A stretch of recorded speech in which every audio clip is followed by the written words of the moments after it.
Muito bem, irmãos, boa noite a todos. Vamos compartilhar da palavra de Deus. Vamos nos colocar em pé, abra sua Bíblia em Mateus capítulo 5. Nós vamos ler os versos 13 e 14.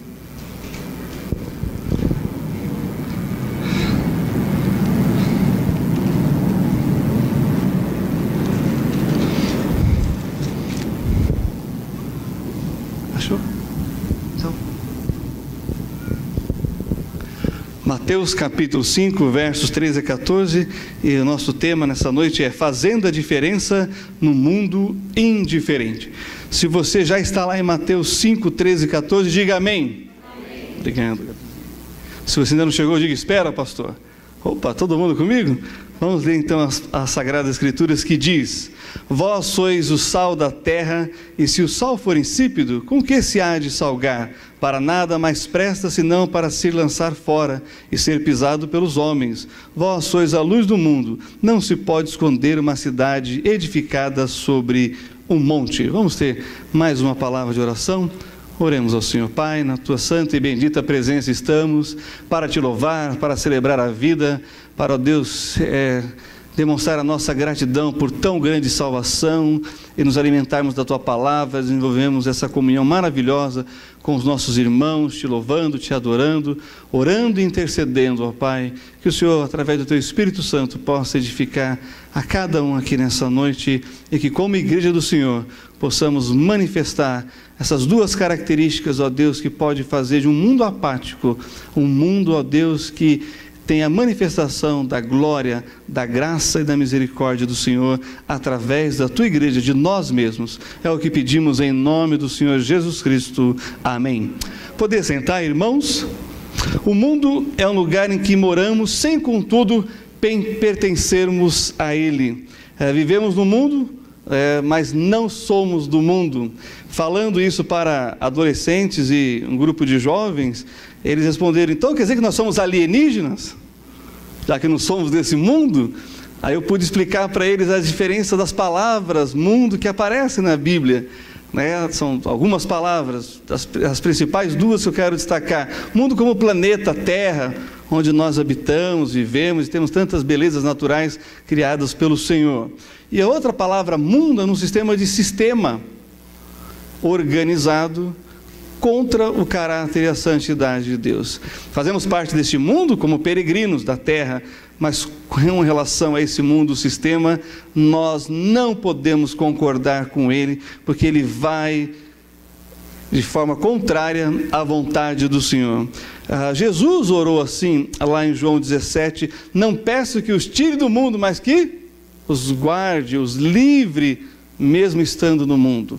Então, encerrando aí, praticamente o nosso ano, eu gostaria de pensar com você algumas questões como essa, fazendo diferença nesse mundo indiferente, como igreja, sal e luz no mundo. O mundo independente, infelizmente, de Deus atualmente. E por ser um mundo, uma tentativa de ser independente de Deus, esse mundo se torna indiferente e uma tentativa de autonomia traz para o homem frustração, fracasso e decepção, porque a nossa força matriz, a nossa essência está em Deus. Não é sem propósito que nós fomos criados à imagem e semelhança de Deus. E se nós não pudermos expressar isso, nós vamos ser dos seres criados por Deus, dos mais frustrados na face da terra. Bom, essa tentativa de autonomia e independência do Criador gerou nas pessoas indiferença, desinteresse, um desdém, negligência e apatia. E a consequência natural dessa indiferença é a insensibilidade moral. Nós vivemos uma época muito difícil no mundo. Em alguns países ditos civilizados, de primeiro mundo, a questão da pedofilia já está sendo legalizada, desde que haja o consentimento da criança e dos pais. Um deputado lá em Brasília, homossexual, disse que é normal adultos terem relação afetiva com crianças, anormal é ser preconceituoso contra isso. Então perceba que essa tentativa de viver sem Deus tem causado uma insensibilidade moral muito grande nos seres humanos. Recentemente eu citei aqui que o cientista Dawkins, quando foi questionado sobre um casal que ia ter um filho com síndrome de Down, ele disse: aborta e tenta um outro melhor. Agora, nós tivemos crianças com síndrome de Down na nossa igreja e elas foram amadas. Nós temos familiares que têm filhos com síndrome de Down, tão preciosos aos olhos dos pais, aos olhos da comunidade, da igreja, como os nossos filhos normais. E você acha que isso seria diferente aos olhos de Deus? Então essa insensibilidade moral tem causado uma certa estranheza no coração do ser humano em relação ao seu próprio semelhante. Uma outra consequência também é justamente a inconsciência doentia. Nós vivemos hoje não mais a era da depressão, mas nós temos hoje uma séria crise que assola a humanidade, e nós temos não mais psicopatas se proliferando, nós temos agora aquilo que é chamado de sociopatas. Enquanto o psicopata tem prazer em matar e planeja isso, o sociopata tem o mesmo prazer, só que planeja que a morte seja em longo prazo. Domina sobre o outro, humilha, escraviza e vai matando aos poucos. Essa é a doença que está mais em ascendência no mundo. Esse é o homem sem Deus. E uma outra consequência é a inércia do corpo. Nós vivemos na questão da apatia muito grande em pessoas se envolverem fisicamente, emocionalmente em causas.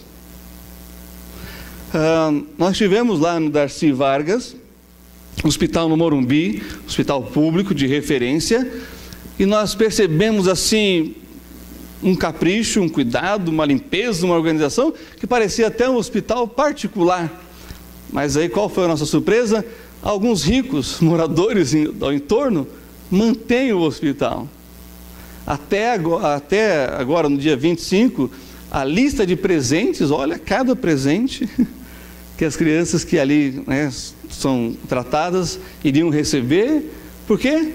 Porque apenas uma parcela dos ricos daquele bairro chamado Morumbi estão preocupados com as crianças, estão se envolvendo fisicamente, estão se envolvendo materialmente, estão se envolvendo emocionalmente. Mas é uma pequena parcela em relação à grande demanda de necessidade que há no mundo. Irmãos, as pessoas não estão mais abraçando causas que lhe custe alguma coisa. O ser humano está cada vez mais indiferente. Agora vai aumentar a campanha para doação de sangue, mas nem isso os hospitais estão conseguindo, doadores de sangue. E o slogan é muito forte, né? Doe sangue, salve vidas. Então olha só a dificuldade que é de você ver essas campanhas alcançando o seu objetivo de ter um número preciso, necessário de doadores. Bom, e aí então, num mundo indiferente, nós temos que fazer a diferença. Olhando para o texto que lemos, nós podemos dizer o seguinte: quem faz a diferença altera, muda, transforma as coisas, as situações, o mundo ao seu redor. E como podemos fazer a diferença? Sendo sal e luz no mundo. Volte aí comigo para o verso 13 de Mateus capítulo 5 e vamos ver aí algumas características do sal, pelo menos 3 características do sal. Nós vamos estar pensando nessa noite. Primeiro, dessa tripla função do sal, eu quero destacar que o sal serve para dar sabor. A igreja, ou seja, você, cada um que está aqui, deve dar sabor a esse mundo insosso, sem sal e sem graça. Não que o mundo não seja engraçado ou divertido, aliás, é difícil concorrer com o entretenimento da televisão.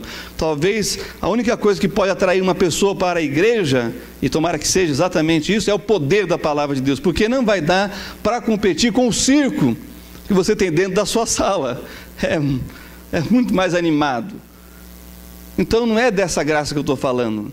O mundo, embora tenha muita graça, divertimento, diversão e entretenimento, falta-lhe a graça divina. Portanto, sem a graça divina, o mundo torna-se sem graça.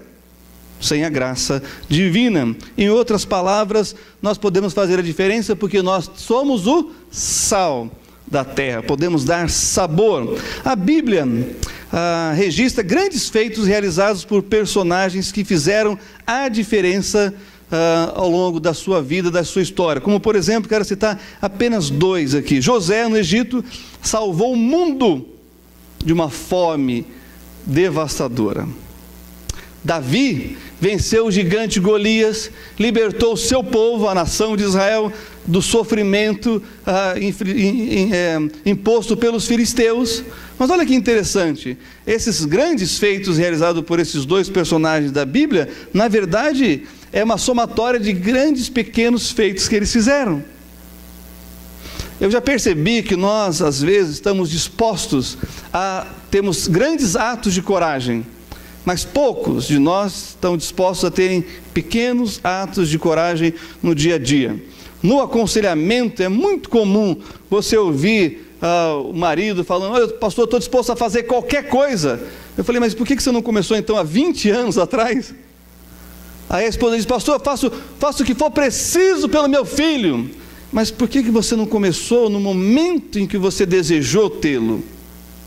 E ainda no seu ventre, e depois trocando as fraldas, e depois dando de mamar, levando para a escola. Nós temos uma veia heróica em nós, para grandes atos, mas um só. Deus quer que a gente tenha pequenos atos de coragem, porque está na veia, está no nosso sangue, para que a gente possa lá na frente ver que a somatória disso resultou em gloriosas coisas a Deus.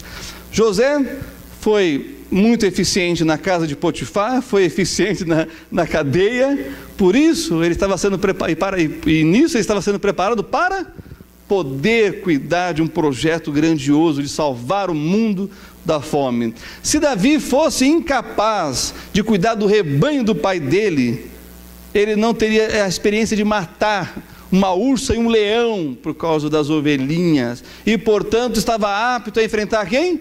O gigante. E ele ainda teve um acréscimo. Ele diz: você vem comigo com espada, vara-paus, eu vou em nome do Senhor.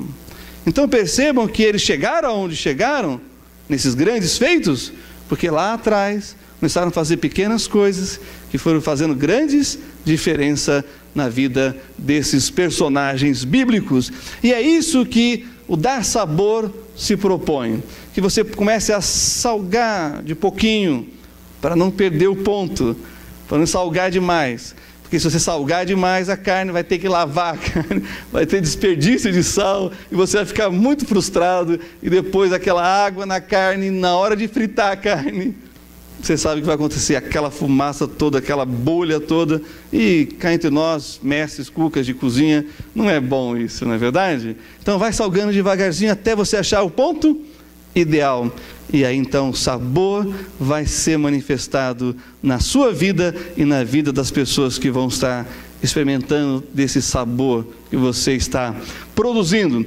Eu ouvi uma história que me marcou muito. Um garotinho que foi bem cedinho para a praia e começou a recolher bem de manhã aquelas estrelas do mar que as ondas trazem para a areia. E ela começou então a pegar aquelas estrelinhas e jogar de volta para a água. Ele foi andando e até que ele passou na frente de um senhor, e o senhor parou ele e disse: ei, o que você está fazendo, garoto? Eu estou salvando essas estrelinhas do mar aqui, eu estou tirando elas da areia e jogando de volta para a água. Ele falou assim: mas você não sabe quantos milhões de quilômetros existem, né, de praia? O que você pensa que você vai fazer? Você vai salvar todas as estrelas? Ele falou, olhou para ele e disse: pode ser que eu não faça diferença para todas elas, mas para essa daqui, eu estou fazendo diferença. E salvou aquela estrelinha. Ou a história do beija-flor, né, que com o incêndio na floresta, foi buscar água com seu biquinho e começou a jogar no incêndio. Os outros animais perguntaram: mas você pensa que você está fazendo o quê com essas gotinhas de água? Ele disse: eu estou fazendo a minha parte. Ele não podia ser indiferente a uma necessidade que era geral. Agora, e se cada um fizesse a sua parte? O incêndio seria vencido. Mais animais envolvidos, menos destruição o fogo poderia causar. Então, fazer a diferença com pequenos atos, porque a somatória de tudo isso vai ser o resultado de você ver o seu filho você vê a sua casa, você vê a sua empresa, você vê aquilo que você está construindo ao seu redor sendo construído de forma sólida e abençoadora. O nosso próximo ponto aí, sobre o sal, é que o sal provoca sede. O que isso quer dizer? Que nós devemos mostrar ao homem que só Jesus pode saciar a sua sede do espiritual, de Deus, provocar sede de Deus, como Jesus fez com a mulher samaritana lá em João capítulo 4. Há uma efervescência espiritual no mundo atual. O mundo tem sede de Deus, os seres humanos no mundo têm sede de Deus, e é por isso que cresce o número de religiões que são inventadas a cada dia no mundo. É por isso que pessoas são capazes de cortar a cabeça de outros, porque eles têm um desejo de fazer a vontade do seu próprio Deus. Isso está acontecendo agora lá na Síria e no Iraque. Quantas vezes nós oramos aqui falando da igreja perseguida. Até tivemos a oportunidade de ajudar famílias de cristãos da Igreja Batista na Síria, que vieram se refugiar aqui no Brasil. Então, meus queridos e amados irmãos, há uma sede de Deus, mas de qual Deus? Do verdadeiro? Nós temos que provocar a sede do Deus verdadeiro, para que as pessoas não fiquem se entupindo com outras coisas, que não seja o único, vivo e verdadeiro Deus, o Deus das Sagradas Escrituras. Nós temos que mostrar a diferença entre o justo e o injusto, aquele que serve e aquele que não serve a Deus, para provocar no outro desejo de conhecer o nosso Senhor, o nosso Salvador. Se você deseja fazer a diferença nesse mundo indiferente, você terá que aprender a exercitar o amor para com as pessoas. Você vai provocar sede nelas através do amor. Eu contei aqui na Escola Bíblica Dominical a história de uma família de cristãos sírios, em que a esposa viu seu marido sendo assassinado e ficou ela e os 2 filhos. E os demais cristãos naquela cidade que ela estava foram embora. E ela então se reuniu com os filhos e falou: se nós formos, quem vai testemunhar para eles? E o nosso amor, onde é que fica? Sabe qual o final dessa história? O pessoal do Estado Islâmico chegou na cidade dela, matou ela e os seus 2 filhos.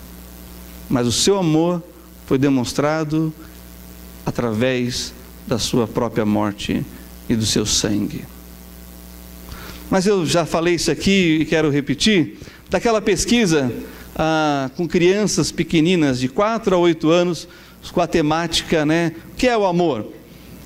E olha só o que elas responderam aí. Eu acho que vai muito além de qualquer teologia que a gente possa expor aqui nessa noite. Essa definição de amor de crianças de 4 a 8 anos. O Carl, de 5 anos, disse: amor é quando uma menina coloca perfume e o menino coloca loção pós-barba e eles saem juntos e se cheiram. Isso é amor para o Carl. Eu sei que minha irmã mais velha me ama, porque ela me dá todas as suas roupas velhas e tem que sair para comprar outras, diz a Lauren, de 4 anos. Olha como que é prático essas definições de amor.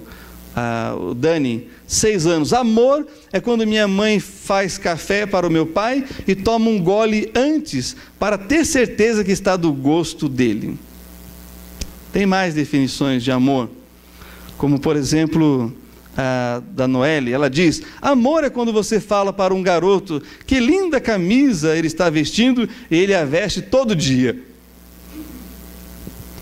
Ou a Mary Ann: amor é quando o seu cachorro lambe sua cara, mesmo depois que você deixa ele sozinho o dia inteiro.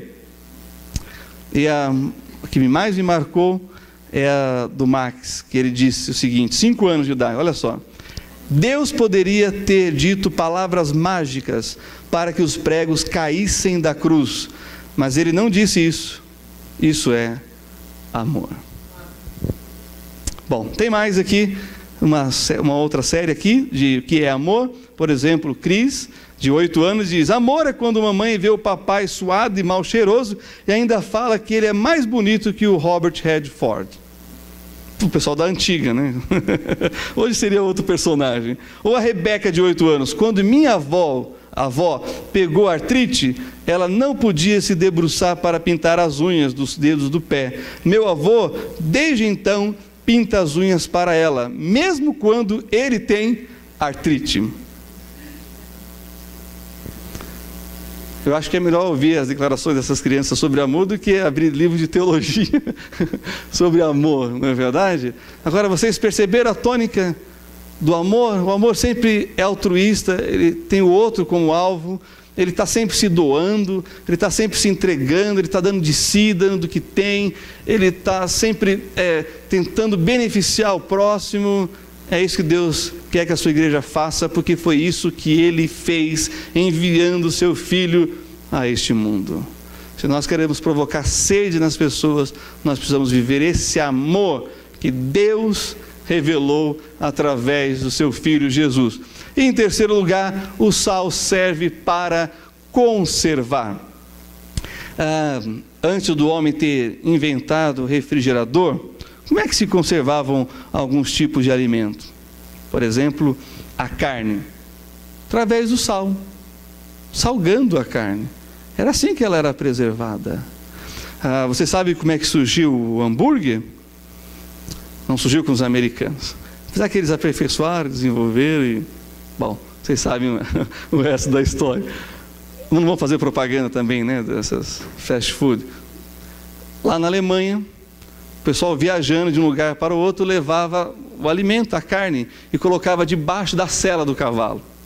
Então colocava as peças de carne debaixo da sela, salgada, e quando eles chegavam para comer, ela estava toda moída. Aí eles faziam os hambúrgueres, e assim assavam e comiam. É assim que surge o hambúrguer.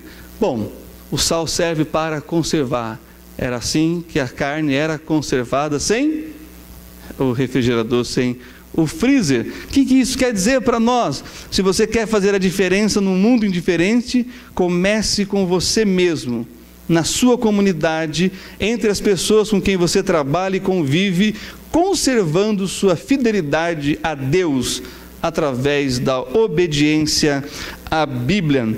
Pastor Marcos, hoje pela manhã, deu uma lista de coisas que, se nós fizermos, nós vamos ser bem-sucedidos no final de 2014 e bem-sucedidos em todo o ano de 2015. Se você não anotou, depois pode pedir o sermão do pastor Marcos, que ele passa para você, ou senão vai estar no site do TBI para você poder meditar tudo aquilo que foi dito. Mas tem outra coisa que eu gostaria de acrescentar então a essa lista, que é a fidelidade. Se nós não formos fiéis, conservando aquilo que já temos, nós não vamos acrescentar. Pelo contrário, nós vamos perder. No mundo corporativo, eu ouvi do meu gerente, quando eu trabalhava numa firma, ele dizia o seguinte: a única constância na minha vida são mudanças. Então ele mudava para cá, mudava para lá, seguindo as tendências, mas sempre uma coisa marcava as mudanças: a fidelidade àquilo que ele estava representando, no caso, a empresa. Se no mundo corporativo as pessoas são fiéis à sua marca, à sua empresa, nós não podemos, muito menos, ser diferentes com o nosso Deus e com a sua bendita palavra. Ao negligenciarmos esse livro, nós estamos sendo infiéis a Deus e, portanto, não estamos sendo sal, conservando aquilo que é bom e vital, para que esse mundo não se apodreça em densas trevas, mas que seja preservado com o sabor, com a vida que Deus quer que nós manifestamos. Em outras palavras, conserve a palavra de Deus em sua vida, num testemunho sólido e eficaz. Se você não é um testemunho sólido e eficaz do Senhor, você não está sendo sal nesse aspecto de conservar. Se você está perdendo a oportunidade de falar de Jesus, porque você ainda não acertou algumas coisas na sua vida, agora é a hora, esse é o momento, acerte já, para que o seu testemunho seja eficaz. Você pode fazer a diferença através dos pensamentos, palavras e atitudes. E é isso que as pessoas esperam dos crentes. Se você quer saber como que um discípulo de Jesus, um seguidor do Evangelho deve viver, deve se comportar, pergunte para o seu vizinho incrédulo. Pergunte para as pessoas com quem você trabalha. O que elas acham? O que elas pensam? O que elas esperam dos crentes? E agora então, entrando numa nova série de pensamentos e atitudes bíblicas, acompanhe comigo aí o capítulo 4 de Filipenses, verso 8. Vá lá, vamos até lá. Temos alguns textos para ler na sequência para voltarmos, antes de voltarmos para Mateus 4,14. Filipenses capítulo 4, verso 8 diz assim: as Sagradas Escrituras: quanto ao mais, irmãos, tudo que é verdadeiro, tudo que é honesto, tudo que é justo, tudo que é puro, tudo que é amável, tudo que é de boa fama, se há alguma virtude e se há algum louvor, nisso pensai. Lá em Colossenses 3,2, eu vou citar para os irmãos, diz: pensai nas coisas que são de cima e não nas que são da terra. Não deixe o mundo contaminar a sua mente com seus conteúdos anti-família, anti-fé, anti-moral e anti-Deus. E aqui eu quero abrir um parênteses, porque tudo que o mundo ocidental conquistou de glória, de riqueza, de poder, de avanço em todas as áreas do saber, é graças ao cristianismo, que penetrou na Europa de tal maneira que transformou aquele pedaço de chão e transformou aquelas pessoas, e hoje a riqueza do mundo está concentrada na mão, melhor dizendo, nesses países de origem ocidental, geograficamente falando. Mas por quê? Porque eles se voltaram para Deus, se voltaram para a palavra. E agora, depois do iluminismo, depois do fracasso do modernismo, essa situação tão caótica que é o pós-modernismo, o ser humano quer viver sem Deus e quer renegar tudo que conquistou. E agora está jogando na lata do lixo a base, tirando os alicerces, no qual foi construída toda essa riqueza, todo esse luxo que nós temos, todo esse bem-estar que foi construído em cima de Deus e da sua palavra. É por isso que a Europa está em crise, é por isso que os Estados Unidos estão em crise e o Brasil também. Porque quando nós apoiamos tudo aquilo que é anti-Deus, que é anti-família, que é anti-fé, que é anti-moral, nós estamos atirando nos nossos alicerces. E sem alicerce, a casa cai. E, infelizmente, é isso que a Europa pós-cristã está fazendo. Ela tem uma riqueza estocada, mas isso é graças a todo o investimento de homens e mulheres que viveram os princípios bíblicos. Agora estão rejeitando isso. Já falei aqui, é proibido naqueles ônibus de 2 andares em Londres colocar um versículo bíblico, mas é permitido colocar frases de ateus contra Deus. Bom, é profético, mas como o pastor Thomas sempre diz, né, nós devemos clamar pela paz da cidade, nós devemos lutar, porque Deus diz na sua palavra que onde estivermos nós devemos buscar o melhor para nós e para os nossos vizinhos, a fim de que vivamos sossegadamente. Não é isso, infelizmente, que essa cultura pós-cristã está fazendo nos dias de hoje. Portanto, a conformidade ao mundo se dá de forma lenta e gradual, um pecadinho aqui, um pecado ali, e logo você está amarrado ao mundo e escravizado pelo diabo. Portanto, se liberte dos maus pensamentos agora. Esse é o conselho de Deus para a sua vida, mas também falando, não só de pensamentos, mas na fala. Lá em Efésios 4, 29, volte aí algumas páginas, nós lemos o seguinte, Efésios capítulo 4, verso 29 diz: não saia da vossa boca nenhuma palavra torpe, mas só a que for boa para promover a edificação, para que dê graça aos que a ouvem. Eu sei que você, como eu, gosta de passar no Facebook e ver aquelas chargezinhas, né, aqueles desenhos que são imagens que falam mais do que 1000 palavras. E recentemente eu li uma que tinha uma mãe xingando o próprio filho de nome que eu não vou repetir aqui, e aí tinha um diabinho do lado assim, todo feliz, né? Tipo assim, dando mais umas dicas, soprando mais algumas palavras. Ora, se nós somos capazes de bem dizer e amaldiçoar a Deus com a nossa boca, quanto mais influenciar os nossos filhos falando coisas que não promovem a edificação. Tem uma palavra que a gente ouve, hoje já mudou, são outras palavras, mas uma palavra que eu cresci ouvindo as pessoas, os pais dizendo para os filhos: seu desgraçado. Já ouviu essa palavra? É a palavra, para mim é a pior palavra que existe, porque desgraçado é sem graça, e sem graça da graça divina, e uma pessoa desgraçada é uma pessoa condenada ao inferno. Como que um pai pode destinar o seu próprio filho ao inferno com as suas próprias palavras? Mas não se iluda, as palavras têm poder, sobretudo quem está dizendo e qual é a autoridade que essas pessoas têm sobre a quem está ouvindo. Portanto, meus amados irmãos, a Bíblia diz lá em Tiago 3,12, eu quero ler para vocês: porque todos tropeçamos em muitas coisas. Se alguém não tropeça em palavra, o tal é perfeito e poderoso para também refrear todo o corpo. Nós devemos trabalhar no nosso coração, na nossa mente, no nosso caráter, o uso das palavras. Logo quando eu me converti, eu aprendi uma coisa também: ao invés de você dizer um palavrão, diga aleluia.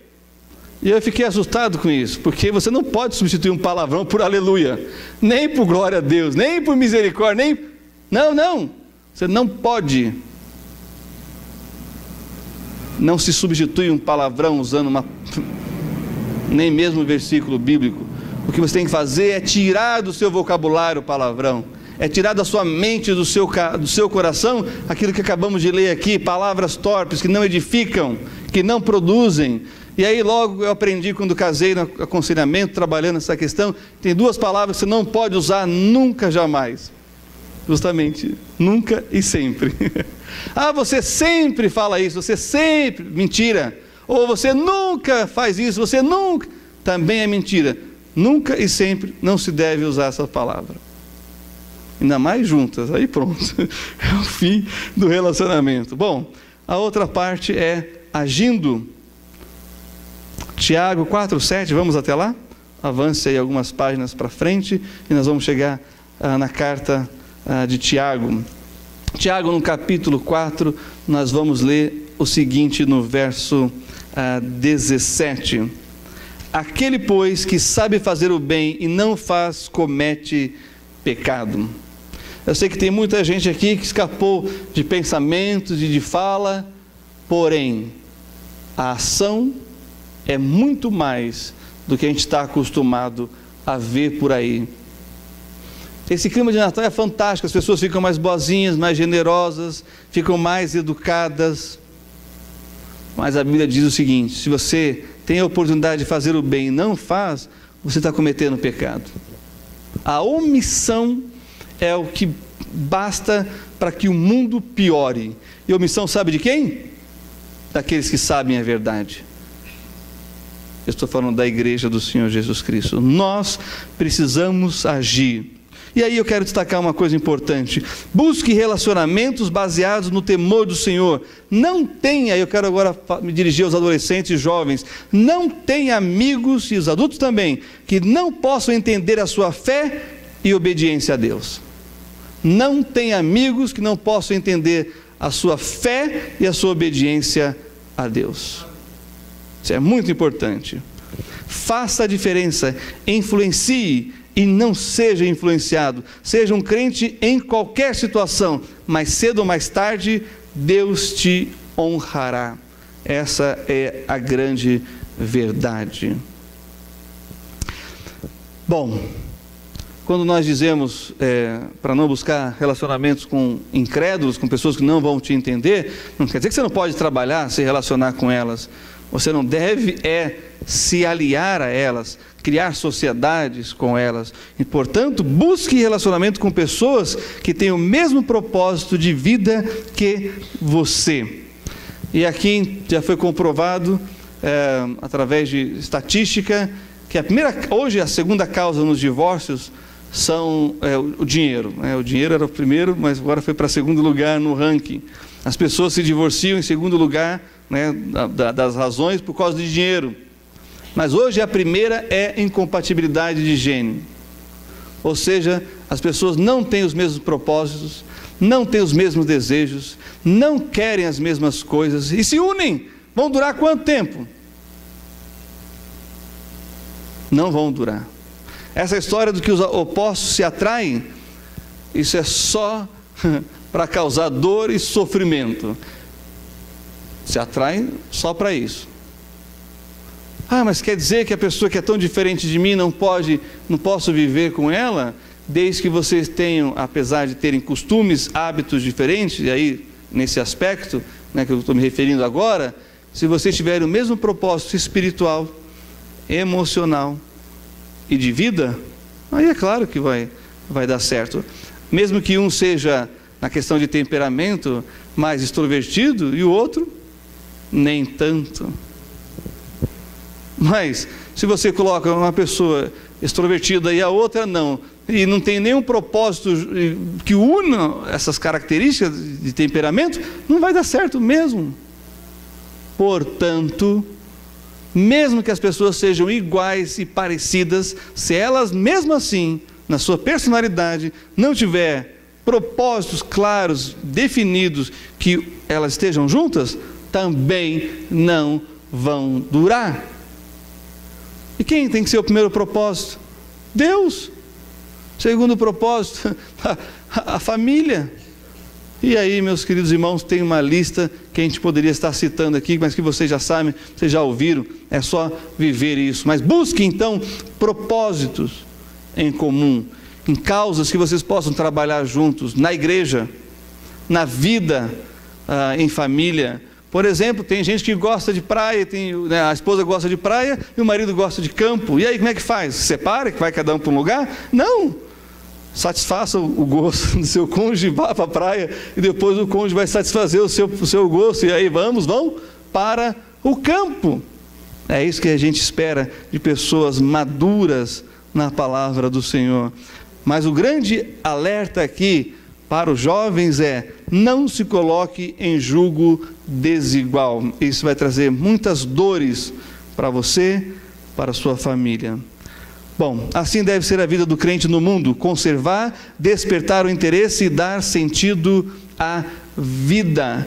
É muito frustrante quando o crente não entende que o seu propósito é justamente manifestar a vida e fica apático em relação à artificialidade que o mundo produz em relação à vida e acha tudo isso muito bonito, mas é bonito porque é plástico, não é de verdade.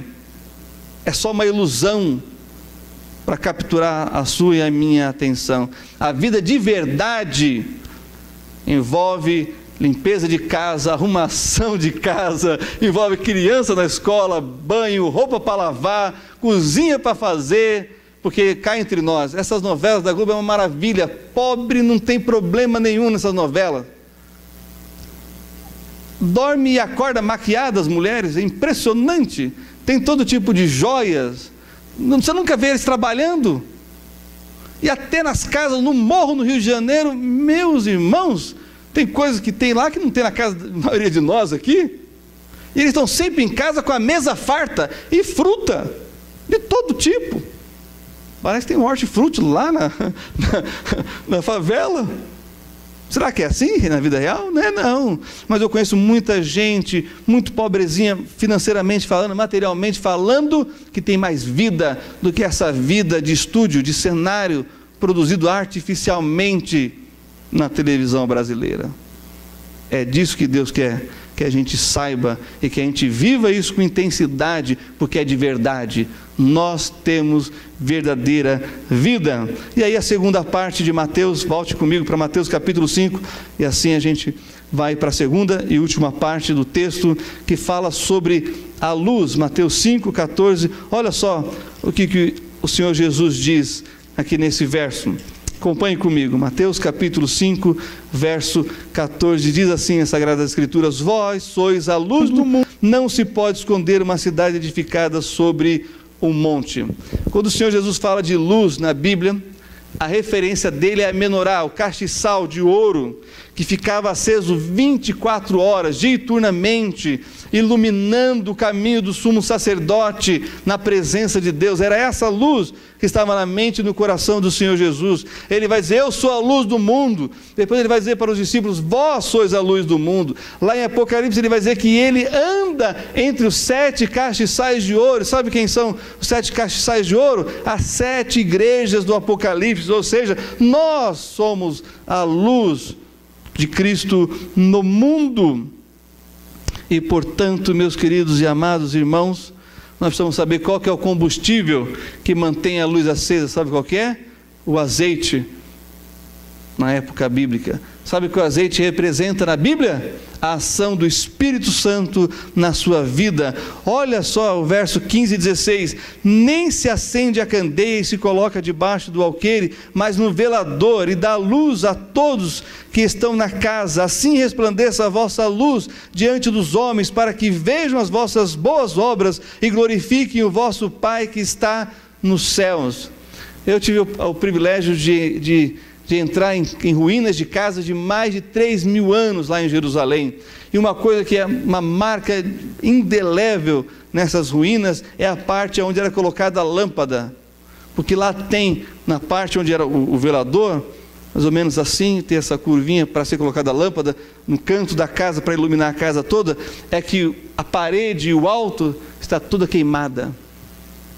Ou seja, você sabe que ali tinha luz, porque o combustível era queimado e a marca ficava na parede, a marca preta do combustível queimado, do azeite. Ou seja, o Espírito Santo tem que ser uma marca indelével na nossa vida. As pessoas têm que olhar para nós e ver a ação de Deus produzindo em nós as boas obras que glorificam o Senhor. É essa luz que vai produzir glória ao nome de Deus. Daniel, na Babilônia, se tornou um estadista, sem ter que vender a alma a intrigas, imoralidades e politicagens do palácio de Nabucodonosor, sendo luz em meio às trevas. Ele tinha luz própria, por causa do seu caráter, baseado na verdade bíblica e na pessoa do seu próprio Deus. A luz tem como propósito iluminar o ambiente, o lugar aonde ela está. Foi para isso que o Senhor Jesus, ao te salvar, te deixou aqui no mundo, para que você possa manifestar essa luz, Jesus, nas suas obras, nas obras que o Espírito Santo te capacita a fazer. Manifeste então as boas obras de Deus, para que os homens glorifiquem o Pai. Obra diz respeito a trabalho do Evangelho de Jesus Cristo na sua vida. Terminando esse ano, nós teremos que pensar: por que Deus me deu os dons e talentos? E talvez até uma pergunta anterior: o que Deus me deu como dons e talentos? E ao identificar isso, aí vem essa segunda pergunta: para quê? Para qual propósito? Para guardar com você? Não. Para compartilhar, para que outros vejam, não que a gente quer aparecer, não que você queira aparecer, mas que o nome do Senhor apareça através da luz que nós podemos produzir através do Espírito Santo habitando nas nossas vidas. Portanto, a obra que o Senhor quer que você faça é uma obra baseada no Espírito e não na carne, não na capacidade humana, mas no direcionar, no conduzir do Espírito Santo na sua vida. Para que essa luz possa brilhar, é necessário que você receba mais e mais dela na sua vida. Feche seus olhos, baixe sua cabeça, vamos ter uma palavra de oração neste momento.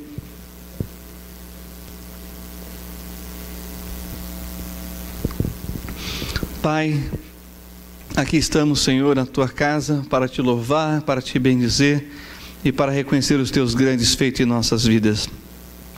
Te louvamos, ó Pai, porque, embora estamos nesse mundo, somos chamados de peregrinos, estamos aqui de passagem, porque o Senhor tem preparado algo muito melhor para cada um daqueles que já creem em Jesus Cristo.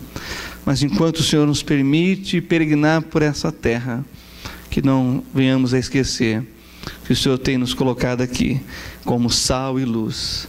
Ajuda-nos a viver dessa forma, a fim de que a nossa vida venha fazer sentido em glorificar e manifestar o Senhor ao mundo caído e perdido, como nós estávamos. Ajuda-nos, ó Deus, e usa-nos como instrumentos para alcançarmos vidas, porque assim, ó Deus, o nosso gozo será completo de sermos úteis para o Senhor, para a Tua glória. Nós te agradecemos por essa igreja que é luz, que é sal aqui neste bairro, pelas portas abertas e por uma história, meu Deus, que tem marcado vidas através da pregação do Evangelho do Senhor Jesus Cristo. Obrigado, Deus, por fazermos parte dessa história e dessa obra. Te louvamos e te agradecemos e pedimos que o Senhor nos abençoe, nos dê a Tua graça e renova em nós, ó Deus, o poder do Teu Espírito Santo. Assim clamamos e desde já por tudo agradecemos em nome do Senhor Jesus Cristo. Ainda com os olhos fechados, cabeças baixas, será que há alguém no nosso meio que quer provar desse sal, desse sabor que Jesus dá, que quer ter dessa luz que ilumina a alma? Jesus pode te dar isso. Aliás, só Ele pode dar. Será que há alguém no nosso meio que gostaria de entregar a vida a Jesus Cristo e recebê-lo como Senhor e Salvador? Há alguém assim?